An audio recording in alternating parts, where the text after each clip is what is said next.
What's up, people? Back again on the channel, and today we're going to talk about what's next for United, what's happening in the world of United, all the news that's been going on, and yeah, let's get straight into it. So, the international break is almost over, and we do still have a week until Premier League football again. But, I thought I should talk about what's been going on over the international break so far. There's a couple things that come out. Let's start first with this whole Sancho may come back if Chelsea pay 5 million loan fee. And yeah, I to talk on this, I really just don't think that it's just gonna happen at all. I think this whole talk is just because Chelsea haven't been performing the best, so Sancho hasn't been performing the best. So United fans are like, oh, Chelsea don't want him, we don't want him, we need to get him out. He's playing so badly. So the whole talk about that and people saying potentially could come back, then surprise, surprise, in the media, it comes out that, oh, there's an option for 5 million for Sancho to come back to Manchester United. He's not coming back to Manchester United, guys. Like, let's be real. Like, it's not going to happen. When Chelsea performances go and start being better, then this talk is just not going to be a thing. Sancho could literally have 2 good games back to back. Play good against Tottenham and then play good against whoever they play against, and then boom, this talk is dead after 2 games. And then he has 2 bad games again, and he'll be back again. Oh, Chelsea should pay the 5 million to get rid of Sancho. Blah. It's just like clockwork. It happens every single time. Every single opinion, every single media stuff is all recency bias. You know what I'm saying? There's no actual thought, like a long thought process behind any of these things. I feel, because it happens so commonly. Like, if you guys really think that Sancho's coming back, and you really think that Chelsea's just not gonna buy him when it says obligation to buy, and you really think Chelsea's just not gonna buy him because he's played badly, along with the whole team, by the way. Like, I know United fans are salty and they don't like Sancho for whatever reason, but aren't we supposed to hype up the players so that Chelsea pay the price? Why are we bringing down Sancho? Why are we just hating only on him when Chelsea are playing badly? It's just, oh, Sancho didn't do this, Sancho didn't do that. What about the other players? Let's just be real. What about the other players? There's 10 other players on the pitch, Like, it's not just Sancho's fault that Chelsea are playing badly. I don't understand that whole concept. It just doesn't make sense to me. You know what I'm saying? Like, I get you don't like the player, but like, it gets to a point where it's like, it's just boring now. Like, it's just boring. Like, yes, he's performing poorly. Yes, Chelsea are performing poorly, but that's no fault of just him. Yes, he has to take some accountability, but he's not this unbelievably trash player that is just gonna be just wasted, just nothing. He's just not a nothing player. Like, bro, come on, guys. Like, we know he has quality. And don't lie to yourself and say he has no quality and he's not a good football player. He is. He just is. So we should be hyping him up. We should really be wanting Chelsea to play this fee, because do y'all not want the money in the summer? Let's say we don't win the Europa League and y'all are still in this whole Sancho hating thing, even if he's doing well, and then Chelsea actually do pay the 5 million, then what? Then what? Then we're gonna struggle to sell him for half the summer, and then we can't buy certain players because we have to sell this player and sell that player. Like, come on, guys. Think, guys. Like, the Twitter opinions, it's just so funny. It's just so funny. Not even just Twitter, the media, everything, because they lap it up. They see what y'all are posting, and they post things that correlate to what y'all are either freaking out about, even though it's just not that. It's just not that. But anyways, to keep it moving, as I said, our game is next week against Nottingham.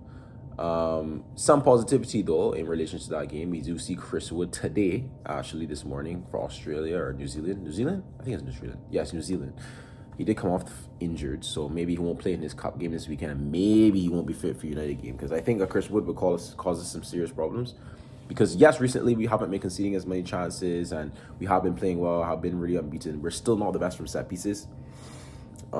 So Chris Wood being in there, he's pretty good at set pieces. It would just cause havoc, like he did last time, and he will this time if he plays. So he looks like he has a knock, so he could potentially not be fit for the game. So that's a positive. I think all of our players have already played as well, so I think they should be going back to Carrollton soon, so we can even get an extra week of training as well. Get that into the players, and the ones that stayed after the vacation are probably gonna all come back at the same time too. So it's just gonna be great for us, and hopefully they can build the chemistry and work on whatever they have to work on. We have some players coming back. We have Mason Mount. He was on the bench last game. It looks like Aiden Heaven is actually better now. Look, he's off the protective boot, could be back in training this week. So there is some positivity around United right now, honestly. There's no crazy negatives. To move in some transfer stuff, the exciting stuff, sorry. We do have that we are linked to Osimhen. Let's just start there. Again, 40, 50 million pounds. I think it's worth it. I do think it's worth it. I think he will get you goals. Everywhere he's gone, he's proven he'll score goals. He might not be the most aesthetically pleasing player, but he will score goals. And that's the most important thing. That's what we need right now. We need a gunman up top. We don't always need the whole drop in deep and do this. We just need a man that's gonna just score goals, brother. We just need goals. Like, that's it. We don't need nothing else from you, bro. So I think that's our type of player. And if we bought him, I wouldn't be mad. I really wouldn't be mad. I mean, he's a United fan. Good age profile. Not too young, not too old. Because I'm not on this whole, we need to sign all these players for potential or whatever. No team has been successful just signing an entire team of potential. There are people that get mad when someone suggests like Mbeumo, for example. It's like, oh, Mbeumo's 25. We need to get Tyler Dibbling because he has potential. Like, yes, he may have potential, but guys, he plays for Southampton. You know what I'm saying? He plays for Southampton. In the best case scenario, let's say we win the Europa League, we have that Champions League qualification, we get that Champions League money. You want to spend it on Tyler Dibbling? You think Tyler Dibbling's going to take us to the next level? No, he's just not. Like, let's be real. He's a good player, but he's not taking us to the next level. We'll be the same. We'll be the same level. So if we continue to make signings like that, not continue, but if we make signings like that this summer, like just a bunch of young players that are not ready right now, they're going to be ready in 5 years. What are we really doing here? Then when they don't perform in like right now, then the same people that hype them up, that's the crazy thing about it. The same people that hype them up, after 5 bad games, will just say they're not good. They're not good players. Why did we sign them? Their potential is not there. We shouldn't have done this, blah, blah, blah, blah, blah, after they've been signed. Can y'all not just, before they've been signed, know that this is going to happen? Like, we all know what's going to happen. It's worse like clockwork every single time. No. Back to talking about Osimhen. Yes, we need to sign a player like that. I think we just need that kind of striker, honestly. We need someone that's just good in the box, man. Like, and good in the air as well. Like, Osimhen will actually score headers. Like, we have Cherki, he's tall and all, but he's not going to win a header. Højlund, we're not going to talk about that, brother. By the way, doing Ronaldo's celebration and then getting dunked on last night, pretty embarrassing. And you performed a stinker as well. You started the game after all that confidence and you knew how to stinker. So, that's pretty embarrassing, in my opinion. But I digress. To more other transfer news, it looks like Cherki could be an option. Now, this is a player that I have a lot of faith in.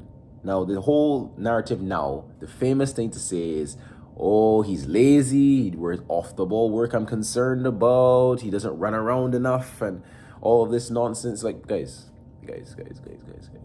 When did football just become running? When did football just become running around, it being the most important attribute? Now, Cherki's not late. He doesn't literally just walk around the pitch and just, only when he gets the balls when he starts running. That's just not true. 1. 2, half the people that are saying this do not even watch him every single week. They don't. I can guarantee that. They're not tuning into Lyon games every single week, watching only Rayan Cherki and saying, oh, he's lazy. They just get that narrative from some guy in the media or some guy random brother on Twitter and just say, oh, yeah, that must make sense because he's a little bit, he's a little bit chunky. He's not even like fat. He's just a big guy. You know what I'm saying? He's not even fat, by the way. He's not fat. He's just a big guy. So that whole narrative, just gonna talk about what suits the narrative, and I just don't believe it's true, guys. I've watched a lot of Cherki. I've been watching Cherki for years, actually. Like, I actually watch other leagues, right? Me personally, and he's not. Yes, he doesn't run around aimlessly, but he's smart. He has a lot of game intelligence. He doesn't use his energy wastefully. He's not just running around like a headless chicken like Bruno Fernandes, for example. Now, I'm not saying it's always a bad thing, but you don't just run around for running around sake, guys. Like, we shouldn't be praising players for just running around and then doing. What are you doing with the running around? Leaving spaces behind you? You're supposed to be cutting off the passing lanes, guys. Like, you have to be smart with your movement. Like, I can bring all a stat. Who do y'all think is a player that walked most in this league? And it's a player that y'all like, I'll give you all 5 seconds. It's Matheus Cunha.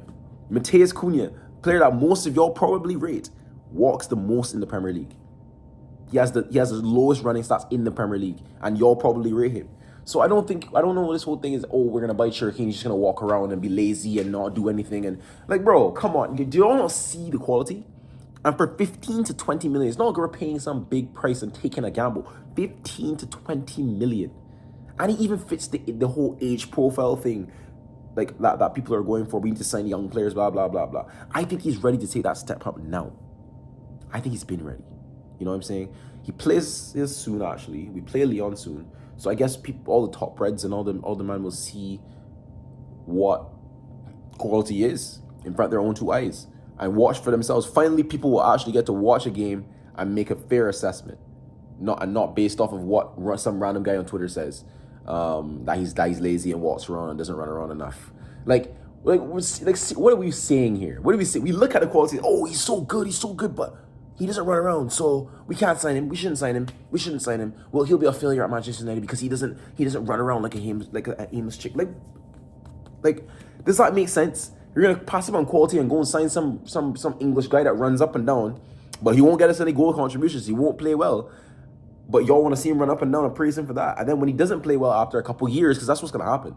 The first season, they're not gonna say nothing, Like, Y'all men are not gonna say anything. Y'all are gonna just be like, oh, he's running around. And then after a year when he's not scoring enough goals or contributing enough, you know what?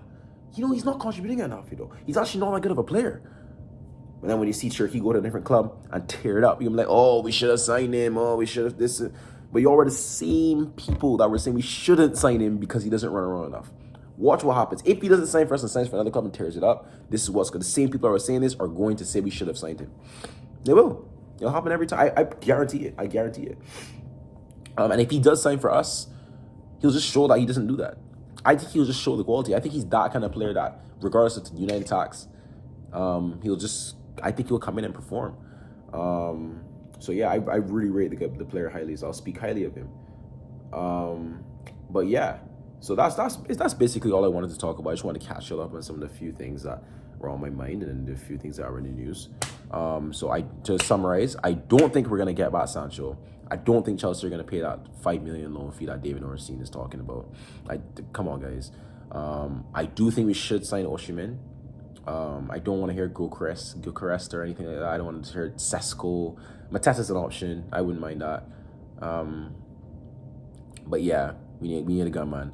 And we need to sign Ryan Cherki, guys. We need to sign this brother. Like, it's not a debate. Like 15 to 20 million, and we're already like tight for money. Like, what is there to lose? What is there to lose? I ask you all that question. What is there to lose? But yeah, if you guys enjoyed, without further ado, be sure to like, share, and subscribe. And I'll see y'all in the next video. And don't forget to check out my TikTok. LSTV on TikTok. And LSTV246 to be exact. And check out the Instagram as well. LSTV246 as well. And I'll see y'all in the next video. Peace out.